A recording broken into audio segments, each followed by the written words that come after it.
All right, let's dive right into a true classic, Peter Lynch's One Up on Wall Street. This book is all about pulling back the curtain on the stock market, and it's built on one big idea, that you, the regular person, actually have a secret weapon that most of the pros on Wall Street just don't. I mean, how great is this? Lynch kicks things off with this incredibly bold statement. But look, this isn't about being arrogant. It's about empowerment. He's basically saying that the so-called smart money often gets tangled up in their own rules and groupthink. And that creates a huge opening for you, the individual investor. So who's this guy telling you to ignore all the experts? Well, his numbers really do speak for themselves. Yeah, you're seeing that right, 29%.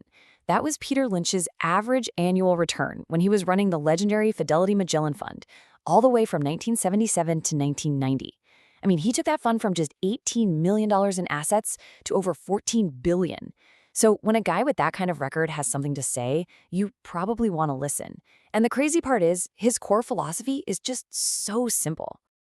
This right here, this is the heart and soul of the entire book. Lynch is convinced that your everyday life, the mall you shop at, the car you drive, the software you're forced to use at work, that whole world is a goldmine of amazing investment ideas. You can spot these rising stars way before they ever show up on some Wall Street analyst's fancy computer screen. So, here's our game plan for this breakdown. We're going to start with this amateur's advantage. Then we'll get into how to invest in what you actually know. After that, a super important step, figuring out what type of stock you're dealing with. Then we'll cover the homework you actually need to do. Don't worry, it's not that bad. And finally, we'll talk about the single most important tool in your entire kit, your own mindset. Okay, let's really dig into this first idea. This is all about flipping the script. It's about realizing that being an amateur isn't a weakness, it's your greatest strength. And that leads us straight to principle number 1. Use what you've already got. Lynch calls this your edge. It's your unique circle of competence. And believe it or not, it's the secret to finding those incredible 10-bagger stocks, the ones that can completely transform your portfolio. So seriously, take a second and think about this for yourself. What industries do you just get? What do you understand better than the average person? Maybe it's from your job, or maybe it's from a hobby you're obsessed with. That, right there, is where you start looking for ideas. Now, your edge usually falls into one of two buckets. You've got the professional edge, which comes straight from your career. But just as powerful, and maybe even more common, is the consumer edge. This is just about paying attention. If you saw that a new coffee shop in your neighborhood was always packed, or that every single one of your kids' friends had to have the same new gadget, that was an edge. You were seeing a growth story unfold right in front of your eyes. Okay, so you found a promising company using your edge. What's next? Well, now you've got to figure out its personality. Lynch says you just can't use the same game plan for every stock. You have to know what kind of story you're buying into. Think about it like this. A small, fast-growing tech startup and a giant, stable company like a big utility are two completely different animals, right? You expect totally different things from them, you buy them for different reasons, and you'll probably sell them for different reasons too. So Lynch breaks it all down into these 6 simple categories. Are you looking at a slow grower, mostly for that steady dividend check?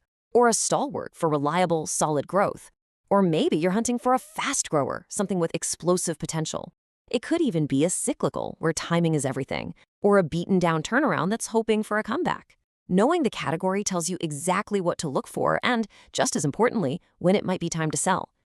All right, you've used your edge, you've found an idea, and you've put it in a category. Now we get to the part that kind of scares a lot of people away. The research. But trust me, Lynch keeps it super practical and totally focused. And this is absolutely crucial. Remember, that first observation you made, the busy store, the great product, that's just the starting line. It's the signal to start digging. You still have to pop the hood and see if the company's financial health actually backs up the great story you're seeing out on the street. And here's one of his all-time favorite tools, the PEG ratio. It's a wonderfully simple way to get a quick feel for whether or not you're overpaying for a stock. What it does is connect the company's price, that's its PE ratio, directly to its earnings growth rate, which is really the engine that drives its success. And here's the simple way to use it. If the PEG ratio is around 1, you're probably paying a pretty fair price for the growth you're getting. If it's below 1, hey, you might have just found a bargain. But if that number is much higher than 1, you've got to be careful. You might be paying way too much for that growth story. And finally, before you ever click that buy button, Lynch wants you to do this one simple test. Can you explain to someone in about 2 minutes why you're buying this stock?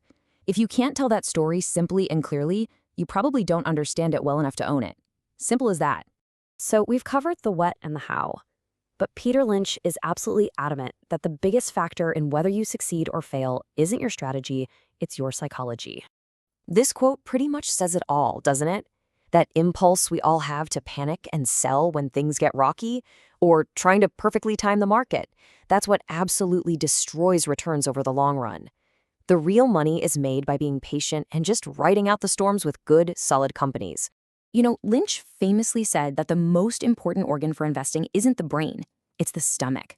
You have to have the fortitude, the guts, to hold on to your great companies when the whole market is freaking out, and maybe even have the courage to buy more. Volatility is just the price you pay for getting higher long-term returns. It's part of the deal.